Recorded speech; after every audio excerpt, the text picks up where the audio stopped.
and welcome to this look at the 11th, or is it the 12th? I might possibly the 13th, Doctor's final adventure. Oh, you know what, Clara? Who cares about the numbering other than the sad fanboys? Which includes you, Doctor WHeasel. Oh, the flipping cheek.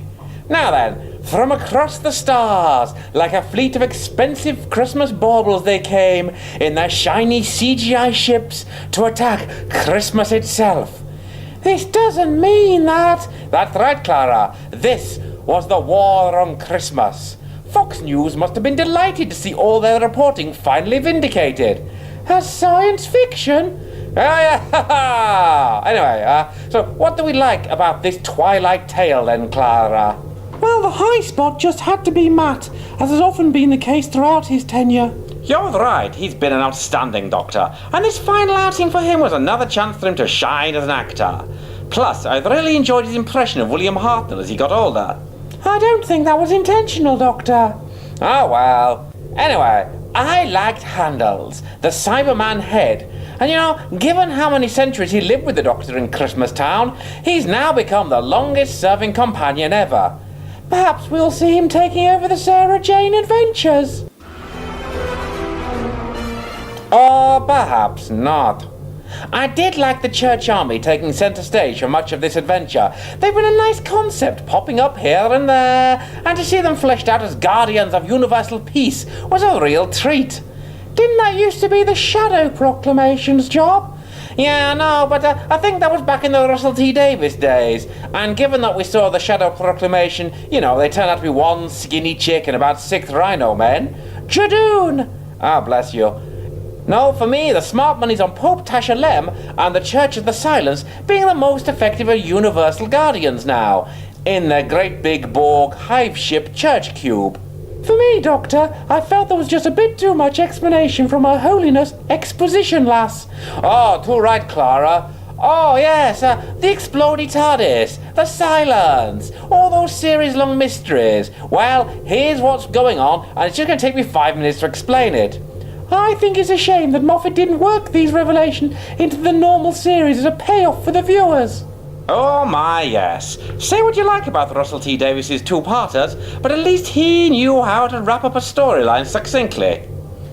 Although, I'm still not happy with that issue over Dobby the House Elf in Last of the Time Lords. The other big letdown of the story, and it pains me to say this, was Clara herself. After a fine showing in Day of the Doctor, she was back to her old superfluous self. I agree. It appears they still don't know quite how to write her as an engagingly different companion. She just comes across as Amy Light far too often, rather than a unique companion in her own right. What about her family and their Christmas dinner turkey conundrum? Oh, no sale for me there at all. They felt like a tacked-on bit of fluff that just contrasted tonally with the whole Christmas Charm plot. Granny was fun at least. I suppose so.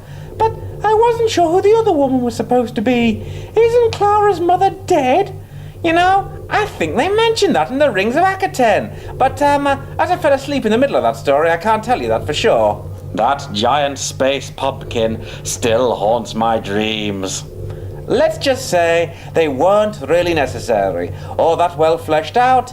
And if we never get to see them again, well, that's just fine by me.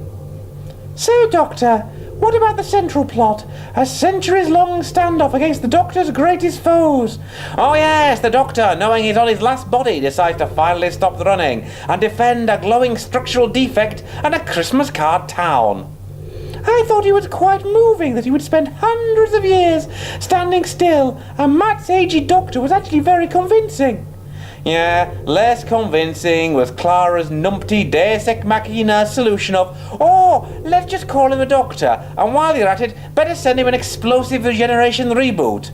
Oh, okay, say the Time Lords. We used to be quite complex narratively, but now we're just a convenient plot point. 3 regeneration cycles for everyone. Are you sure you're not being just a little harsh, Doctor? Just because the Time Weasel Council have declined your new regeneration cycle request? No, I just couldn't help comparing this to the 10th Doctor's End, which felt not just epic, it was mythic. This felt like just another chance to shout the enemy into submission and then use magical laser hands to save the day. All sound and fury and no real substance. And the actual regeneration, that was quite different. I kind of liked the flash regeneration, the Doctor's final words of farewell and loss, and especially the appearance of Amelia Pond. Even if all I shouted at the screen at that point was, "Where is Rory?" No, I shouted, "Oh look, Matt and Karen are both wearing wigs." Ha ha ha ha! So then, Doctor, to sum up, I thought it was an enjoyable romp that lacked a little bit of depth and felt a bit flat in some points. You know, for me, personally, I just wish Moffat would lose this flipping obsession with charming whimsy. He can't write charming whimsy. Anyway, it was certainly a showcase for Matt's Doctor, just not quite the stellar send-off we had hoped. Maybe the marvellous Day of the Doctor had raised our expectations so high it was always going to disappoint. Anyway, onwards towards Kidney Capaldi. Doctor WHeasel? Oh, yes, Clara? Since the Doctor's regenerated, don't you have to go and retire on a mysterious planet now for hundreds of years? Oh, no. Just because Doctor Who got deaded doesn't mean I have to. I mean, this is my last body too, and I plan on keeping really good care. Oh, is that a loose wire on the console? Oh, if I've told Matt Irvine once, I've told him 1,000 times, don't use B&Q budget. Doctor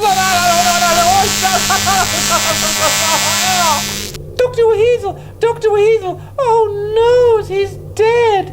And he had so much more snark to give to the universe. Whoever can I call? Oh yes. Excuse me, Time Weasel stuck in a glowing plot crack? You called, impossibly cute girl? Doctor WHeasel needs a jump start to regenerate. Oh, why should we bother? The universe is probably glad to be rid of him. I don't ask for him, not even for me, but for all of those in the universe who need a badly acted puppet reviews of Doctor Who. We hear your plea, impossibly short-skirted girl, and hereby give Doctor WHeasel a brand new regeneration cycle. Oh, bloody hell, that tickles. Oh, well, now what then, Doctor? Are you all better? No, it's just taking a moment to kick in. But while I have a moment, Clara, at least I'll always remember when Doctor WHeasel was me. Unless I get a little bump on the noggin, and go all amnesery, because then... Oh, stop me vitals. Doctor WHeasel, what's ever happened? You sound so different. To change, me dear, and not a moment too bloody soon. Now, who's got the coordinates for the nearest Greggs? I've a hankering for a kidney and egg pasty like you wouldn't believe.